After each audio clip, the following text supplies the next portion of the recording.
Welcome to Rajasthan study number 1। Rajasthan study number 1 आप सभी का स्वागत है। रीट मेंस के लिए जो हमारा राजस्थान भूगोल का सेशन चल रहा था, जो अधीनस्थ के द्वारा व आरपीएससी के द्वारा जो पूछे गए क्वेश्चन है उनका दोस्तों हमारा जो सेशन चल रहा था वो फिर से हम सेकंड अपना पार्ट है वो लेकर आ गए हैं और इम्पोर्टेंट सेशन है, ये एग्जाम की दृष्टि से रहने वाला है। और उसकी पीडीएफ प्राप्त करने के लिए राजस्थान स्टडी नंबर 1 टेलीग्राम को ज्वाइन कीजिएगा, वहाँ से इसकी पीडीएफ प्राप्त कर सकते हैं। और YouTube channel Rajasthan study number 1 को आपने सब्सक्राइब नहीं किया तो प्लीज़ सब्सक्राइब जरूर करिए, क्योंकि आपका एक सब्सक्राइब हमारे लिए मोटिवेशन कार्य करता है, हमें मोटिवेट करता है। तो बढ़ते हैं हमारे सेशन की ओर without wasting time. First question है, राजस्थान को मुख्यतः कितने भागों में बांटा गया है? यह महिला पर्यवेक्षक 2015 में आया हुआ है। तो राजस्थान को 4 भागों के अंदर बांटा गया। आप देख सकते हैं पश्चिमी मरुस्थलीय प्रदेश, अरावली पठारी अपना अरावली पर्वतीय प्रदेश और पूर्वी मैदानी प्रदेश और दक्षिणी पूर्वी पठारी प्रदेश, यानी 4 भागों के अंदर राजस्थान को बांटा गया है। अब इनसे रिलेटेड क्या फैक्ट बनते हैं यह देखिए। ये देखिए 4 भागों में बांटा गया है। मरुस्थल, अरावली मैदान और हाड़ौती पठार की बात करें तो इसका क्षेत्रफल इंपॉर्टेंट है। ये दोस्तों ये 5 फैक्ट आपको याद रखने इंपॉर्टेंट एग्जाम की दृष्टि से। तो क्षेत्रफल मरुस्थल का कितना है? मरुस्थलीय पर्वत जो अपना प्रदेश है उसका 61.11% है, अरावली का 9% है और मैदान का है वो 23% है। और यहाँ पर हाड़ौती का सबसे कम, तो सबसे कम क्षेत्रफल वाला जो प्रदेश अपना वो हाड़ौती प्रदेश है 6.89%। यह आपको ध्यान रखना है, 89% है। जबकि सबसे ज़्यादा है वो मरुस्थलीय जो अपना प्रदेश है उसका सबसे ज़्यादा क्षेत्रफल है। जनसंख्या की बात करें तो 40% जनसंख्या वो मरुस्थलीय पर अपने प्रदेश के अंदर रहती है, अरावली के अंदर 10% जनसंख्या रहती है, मैदान के अंदर 39% और हाड़ौती के अंदर 11%। तो आपसे पूछा जाए कि सबसे ज़्यादा जो जनघनत्व है वो किस में अपना प्रदेश के अंदर है, तो ये मैदानी प्रदेश के अंदर है, ये आपको ध्यान रखना है। नेक्स्ट की बात करें तो जिले, मरुस्थल जो अपना प्रदेश है उसके अंदर 12 जिले आते हैं, अरावली में 13 जिले आते हैं, मैदान में 10 और हाड़ौती पठार के अंदर 7 जिले हैं वो आते हैं, ठीक है। और वैसे तो मुख्यतः 4 जिले आते हैं इसके अंदर, कोटा, बूंदी, बारा, झालावाड़। बात करें मृदा की तो मरुस्थल के अंदर है वो बलुई या रेतीली मृदा पाई जाती है, अरावली के अंदर पर्वतीय मृदा पाई जाती है, जबकि मैदान के अंदर दोमट या जलोढ़ मृदा है वो पाई जाती है, और हाड़ौती के अंदर है वो काली या रेगुर मिट्टी पाई जाती है। इंपॉर्टेंट है। और सबसे ज़्यादा इंपॉर्टेंट है जलवायु। मरुस्थल के अंदर शुष्क और अर्धशुष्क प्रकार की जलवायु पाई जाती है, अरावली के अंदर उपाद्र, मैदान के अंदर आर्द्र और हाड़ौती पठार के अंदर अति आर्द्र प्रकार की जलवायु पाई जाती है। एग्जाम की दृष्टि से इंपॉर्टेंट फैक्ट बनते हैं अपने ये चारों भौतिक प्रदेशों की दृष्टि से। तो बढ़ते हैं अब नेक्स्ट क्वेश्चन की ओर। नेक्स्ट क्वेश्चन की बात करें तो राजस्थान की निम्न पर्वत चोटियों को ऊंचाई के बढ़ते क्रम में व्यवस्थित कीजिए। तो ऊंचाई के बढ़ते क्रम में व्यवस्थित करें तो कुंभलगढ़, तारागढ़, नहीं भाई, कुंभलगढ़ की बात करें तो 1224 मीटर है, जबकि तारागढ़ है वो 873 मीटर है, सॉरी मीटर है, ये 73 मीटर, 873 मीटर है। तो यानी कि बढ़ते क्रम में ये तो नहीं होगा। कुंभलगढ़, अचलगढ़, तारागढ़ ये भी नहीं होगा। तारागढ़ ठीक है 873 है, ठीक है। और कुंभलगढ़ 1224 मीटर है, अंचलगढ़ 1380 मीटर है और गुरु शिखर 1722 मीटर है। तो यानी ऑप्शन सी अपना राइट आंसर हो जाएगा। इंपॉर्टेंट बनता है एग्जाम की दृष्टि से। तो ये था बढ़ता क्रम, ये आपको ध्यान रखना है। गुरु शिखर 1722 मीटर के साथ राजस्थान की सबसे ऊंची चोटी है अरावली पर्वतमाला की, ये भी आपको ध्यान रखना है। और 4 चोटी याद रखना है, गुरु से शेर, देलवाड़ा और जरगा, ये 4 पर्वत चोटियाँ आप याद रखने हैं सबसे ऊंचाई की दृष्टि से। बढ़ते हैं नेक्स्ट क्वेश्चन की ओर। नेक्स्ट क्वेश्चन इंपॉर्टेंट क्वेश्चन है, विंध्य कंगार भूमि हिस्सा है, ये ग्राम सेवक 2021 के अंदर आया हुआ है। तो विंध्य कंगार भूमि का हिस्सा कौन सा अपना? तो दक्षिणी पूर्वी राजस्थान पठार की बात करें, अरावली तो नहीं होगा, महाबेसिन भी नहीं होगा, उत्तरी अरावली भी नहीं होगा। तो ऑप्शन अपना ए है वो राइट आंसर हो जाएगा। दक्षिणी पूर्वी राजस्थान पठार का भाग है विंध्य कंगार की बात करें तो विंध्य अपने पठार जो पर्वतीय प्रदेश है, पठारी प्रदेश, उसको 2 भागों में बांटते हैं। एक तो दक्कन का लावा पठार और एक विंध्य कंगार। तो विंध्य कंगार वो किसका भाग हो गया? दक्षिणी पूर्वी राजस्थान पठार का भाग हो गया। बढ़ते हैं नेक्स्ट क्वेश्चन की ओर।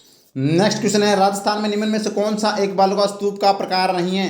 तो बात करें थली, ऑप्शन ए अपना राइट आंसर हो जाएगा। बरखान है, पैराबोलिक है, सीफ है, अनुप्रस्थ है, अनुदैर्घ्य है, ये सभी दोस्तों अपने किसके बालुका स्तूप के प्रकार है, लेकिन थली है वो नहीं है, ये भी आपको ध्यान रखना है। बढ़ते हैं नेक्स्ट क्वेश्चन की ओर। इंपॉर्टेंट क्वेश्चन है। नेक्स्ट क्वेश्चन है, निम्न कथनों पर विचार कीजिए और सही उत्तर कूट से दीजिए। तो सही हम देखते हैं, बुराट का पठार उदयपुर और राजसमंद के मध्य, एकदम सही बात है। उदयपुर के गोगुंदा और राजसमंद के कुमलगढ़ से है वो दोस्तों मध्य है बुराट का पठार, सही बात है।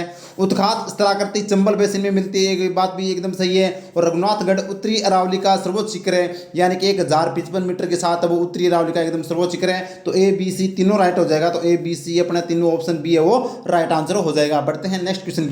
नेक्स्ट क्वेश्चन, निम्न में से थार का मरुस्थल के भाग हैं, तो थार के मरुस्थल का भाग की बात करें गोडवाड़ है, शेखावाटी भी है, बनास नहीं होगा और घग्गर है। तो ए बी और D, A B D, A C D नहीं तो नहीं होगा, ए बी डी, ये ऑप्शन डी अपना राइट आंसर हो जाएगा। ऑप्शन नंबर 4 है वो अपना राइट आंसर हो जाएगा, ये आपको ध्यान रखना है। जबकि बनास है वो दोस्तों अपना मरुस्थल का भाग है वो नहीं आता है। बढ़ते हैं नेक्स्ट क्वेश्चन की ओर। नेक्स्ट क्वेश्चन ये भी इंपॉर्टेंट क्वेश्चन है, राजस्थान के धरातलीय स्वरूप के संबंध में कथन गलत है, तो कौन सा कथन गलत है वो देखना है। तो अरावली विश्व की प्राचीनतम वलित पर्वत श्रेणी, एकदम सही बात है। पश्चिमी बालुका का मैदान तैतीस सागर का अवशेष, एकदम सही बात है। उत्तरी पूर्वी मैदान सिंधु नदी निर्मित मैदान है, ये गलत बात लग रही है मेरे को। नेक्स्ट और देख लेते हैं, दक्षिणी पूर्वी पठार गोंडवाना लैंड का विस्तारित भाग है, ये बात भी एकदम सही है। ऑप्शन सी अपना राइट आंसर हो जाएगा, ये गलत बात है भाई। जो अपना दक्षिणी पूर्वी जो मैदान है वो सिंधु नदी से निर्मित मैदान नहीं है, ये आपको ध्यान रखना है। वृहत मैदान का भाग है ये, उत्तरी वृहत मैदान का भाग है अपना पूर्वी मैदानी प्रदेश। बढ़ते हैं नेक्स्ट क्वेश्चन है, सृजनात्मक दृष्टि से राजस्थान के भौतिक स्वरूप भारत के किन 49 प्रदेशों का हिस्सा है। तो बात करें तो प्रायद्वीपीय पठार उत्तरी पर्वतीय प्रदेश नहीं है भाई, तटीय मैदान का भी तो नहीं है। उत्तरी पर्वतीय प्रदेश और उत्तरी वृहत पर्वतीय प्रदेश की बात है वो नहीं आएगी। उत्तरी वृहद मैदान और प्रायद्वीपीय पठार, ऑप्शन डी अपना राइट आंसर हो जाएगा, यह आपको ध्यान रखना। ऑप्शन डी उत्तरी वृहद मैदान जो अपना पूर्वी मैदानी प्रदेश है ये तो उत्तरी वृहद मैदान का भाग है। और जो पर्वतीय प्रायद्वीपीय पठार की बात करें तो अपना जो दक्षिण पूर्वी पठारी प्रदेश है यह प्रायद्वीपीय पठार का भाग है, तो ऑप्शन डी अपना राइट आंसर है वो हो जाएगा।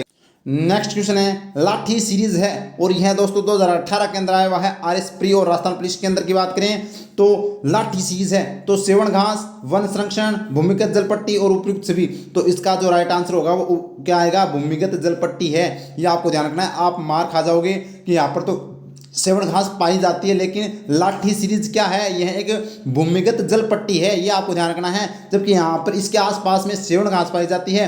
वन संरक्षण की भी बात आती है, तो हाँ सही बात है, इसका उपयुक्त सभी आंसर नहीं होगा, ऑप्शन सी अपना राइट आंसर हो जाएगा, भूमिगत जल पट्टी है, ये आपको ध्यान रखना। लाठी सीरीज की बात करें तो यह मोहनगढ़ और पोखरण के मध्य है, 60 किलोमीटर लंबी है दोस्तों। यहाँ पर सेवन घास भी पाई जाती है, चांदल नलकूप भी है वो यहाँ पर आता है, जिसे थार का गढ़ा कहा जाता है।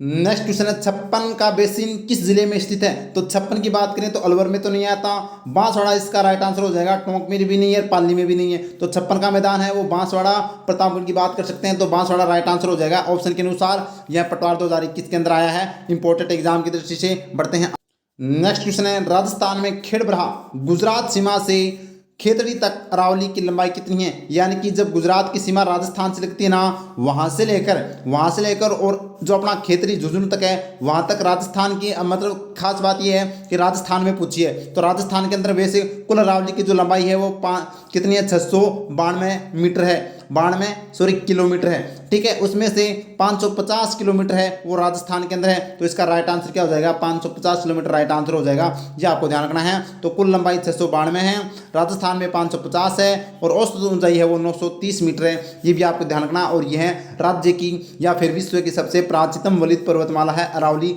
ये आपको ध्यान रखना है, एग्जाम की दृष्टि से इंपॉर्टेंट है। बढ़ते हैं आगे।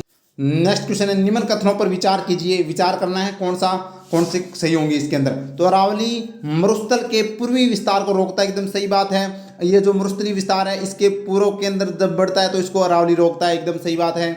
अरावली क्षेत्र खनिजों के समृद्ध है, यानी कि अरावली क्षेत्र के अंदर खनिज पाए जाते हैं, ये बात भी एकदम सत्य है। नेक्स्ट ऑप्शन की बात करें तो राजस्थान की अधिकांश नदियों का उद्गम अरावली से होता है, ये बात भी एकदम सही है कि अरावली जो जितनी भी नदियों का राजस्थान में उद्गम होता है वो ज़्यादातर वो अरावली से होता है। नेक्स्ट ऑप्शन की बात करें तो राजस्थान में वर्षा का विवरण प्रारूप अरावली से प्रभावित नहीं है, ये गलत बात है भाई। अरावली से प्रभावित है राजस्थान का वर्षा, राजस्थान की बरसात वो अरावली प्रभावित करती है बरसात को, तो इसमें कह रहा है कि नहीं करती है, अरे करती है, तो ऑप्शन अपना डी अलग हो जाएगा। तो यानी ए बी सी एकदम राइट आंसर है, तो ए बी सी ऑप्शन ये सी अपना राइट आंसर हो जाएगा, ये आपको ध्यान रखना है। बढ़ते हैं नेक्स्ट क्वेश्चन की ओर। नेक्स्ट क्वेश्चन है, उत्तरी अरावली, मध्य अरावली, दक्षिण अरावली, ऋषिकेश, तारागढ़, भानगढ़। तो बात करें तो उत्तरी अरावली का जो अपना चोटियाँ आ जाएगी वो आ जाएगी भानगढ़ जो अलवर के अंदर है, मध्य अरावली की तारागढ़ अजमेर और दक्षिण अरावली की ऋषिकेश। तो ए के अंदर क्या आ रहा है, 3 आ रहा है, तो ए के अंदर ये 2 फर्स्ट ऑप्शन कट जाएगा। ए के अंदर क्या आ रहा है, 3 आ रहा है, इन तीनों के अंदर है। फिर बी के अंदर क्या आ रहा है, 2 आ रहा है, तो बी के अंदर 2 आ रहा है, तो ये तो कट ही गया था, तो अपना ऑप्शन सी अपना राइट आंसर है वो हो जाएगा। बढ़ते हैं आगे। नेक्स्ट क्वेश्चन है सुमेलित कीजिए। तो रघुनाथगढ़ सीकर के अंदर है। शेर कहाँ पर है भाई? शेर उदयपुर के अंदर है। जरगा की बात करें तो जरगा कहाँ पर आ जाएगी दोस्तों? सॉरी, जरगा तो उदयपुर में आएगी, शेर सिरोही में, और रघुनाथगढ़ सीकर में, जरगा उदयपुर में, और जयगढ़ है वो जयपुर के अंदर है। तो अपना कौन सा आंसर होगा वो देखते हैं। तो ए के अंदर 2 आ रहा है, ए के अंदर क्या आ रहा है? 2 आ रहा है। ऑप्शन डी एक के अंदर, इसमें एक में ही दिखाई दे रहा है, तो ऑप्शन डी अपना राइट आंसर वो हो जाएगा। बढ़ते हैं आगे। नेक्स्ट क्वेश्चन है कुंभलगढ़ और गोगुंदा के मध्य स्थित है। तो अपने कुंभलगढ़ और गोगुंदा के मध्य कौन सा पठार स्थित है? अरे बुराट का पठार स्थित है, ये आपको ध्यान रखना है। ऊपरमाल का पठार तो बिजोलिया और चित्तौड़गढ़ के मध्य है, तो ये तो नहीं होगा। और लसाड़िया का पठार भी नहीं होगा, तो अपना बुराट का पठार राइट आंसर है वो हो जाएगा। बुराट के पठार की हम बात करें तो इसकी ऊंचाई 1225 मीटर है, जो आपको ध्यान रखनी है, एग्जाम की दृष्टि से इंपॉर्टेंट है। और ये राज्य का दूसरा ऊंचा पठार है, बुराट का पठार। बढ़ते हैं आगे। नेक्स्ट क्वेश्चन है नेशनल वुड फॉसिस पार्क कहाँ पर है? तो ये चूरू में नहीं है, सीकर में नहीं है, जैसलमेर में है दोस्तों। नेशनल वुड फॉसिस पार्क कहाँ पर है? तो ये कहाँ पर है? जैसलमेर के अंदर है। ये आपको ध्यान रखना। 18 करोड़ वर्ष पूर्व के जो यहाँ पर जुरासिक काल के दोस्तों ये अवशेष मिले हैं, इंपॉर्टेंट बनता है। राष्ट्रीय मृद्धान जैसलमेर के अंदर स्थित है ये। नेक्स्ट क्वेश्चन है वृहत सीमा भ्रंश राजस्थान के किस भाग में स्थित है? तो बात करें तो दक्षिणी पूर्वी, अपना ऑप्शन राइट यही हो जाएगा। उत्तर पूर्वी नहीं होगा, उत्तर पश्चिमी भी नहीं होगा, दक्षिण पश्चिमी भी नहीं होगा, तो ऑप्शन ए अपना राइट आंसर है। जो अपनी वृहत सीमा भ्रंश है वो राजस्थान के अंदर कहाँ पर? दक्षिणी पूर्वी के अंदर। नेक्स्ट क्वेश्चन है घग्गर का मैदान है। तो घग्गर का मैदान झुंझुनू सीकर में नहीं है, जालौर सिरोही में भी नहीं है, गंगानगर हनुमानगढ़ के अंदर घग्गर का मैदान है, ये आपको ध्यान रखना है। तो घग्गर का मैदान कहाँ पर है? गंगानगर हनुमानगढ़ में, जिसको नाली भी कहा जाता है। उसके क्षेत्र में घग्गर के मैदान के आसपास में कौन सी सभ्यता? कालीबंगा सभ्यता भी प्रसिद्ध है। बढ़ते हैं आगे। नेक्स्ट क्वेश्चन है प्लाया झीलें राजस्थान के किस भौगोलिक भाग में पाई जाती है? तो प्लाया कहाँ पर पाई जाती है? थार के मरुस्थल में पाई जाती है, ये आपको ध्यान रखना है। अरावली में नहीं, पूर्वी मैदानी प्रदेश में भी नहीं, और हाड़ौती के अंदर भी नहीं पाई जाती। थार जो प्लाया झील है वो थार के मरुस्थल के अंदर पाई जाती है। एग्जाम की दृष्टि से इंपॉर्टेंट है, पूछा जा सकता है। और रबी की फसलें है वो इसके अंदर बोई जाती है। और पालीवाल ब्राह्मणों के द्वारा खड़ीन का है वो दोस्तों निर्माण किया गया था, और प्लाया और खड़ीन एक ही बात है। बढ़ते हैं आगे, इंपॉर्टेंट बनता है। नेक्स्ट क्वेश्चन है पश्चिमी राजस्थान के रेतीले मैदान का कितना प्रतिशत बालुका स्तूप मुक्त है? तो बालुका स्तूप मुक्त की बात करें तो ये दोस्तों 41.5% है, वो बालुका स्तूप मुक्त प्रदेश है। और मरुस्थल के अंदर बालुका स्तूप युक्त प्रदेश है वो 58.5% है, यह आपको ध्यान रखना है। और मरुस्थल का कुल क्षेत्रफल है वो मरुस्थली प्रदेश का वो 61.11% है, और 40% है वो मरुस्थली प्रदेश के अंदर जनसंख्या वो निवास करती है। तो ये हमने देखा। शुष्क मरुस्थल की बात करें तो बालुका स्तूप है वो 41% है, 41.5%, और बालुका स्तूप युक्त प्रदेश है वो 58.5% है। ये आपको ध्यान रखना है, एग्जाम की दृष्टि से इंपॉर्टेंट बनता है। और हम बात करें तो अपना जो पश्चिमी मरुस्थल है उसको 2 भागों में बांटते हैं, एक तो शुष्क और एक अर्धशुष्क, और अर्धशुष्क को 2 भागों में हमने ये बांटा है, ये आपको ध्यान रखना है। बढ़ते हैं आगे। तो ये था सेशन दोस्तों, इंपॉर्टेंट जो भौतिक प्रदेश से राजस्थान जीके के जो भूगोल के क्वेश्चन आए हुए थे अधीनस्थ के द्वारा जो पूछे गए क्वेश्चन थे वो हमने अच्छे से एनालिसिस कर लिया। तो उम्मीद करता हूँ सेशन आपको अच्छा लगा होगा।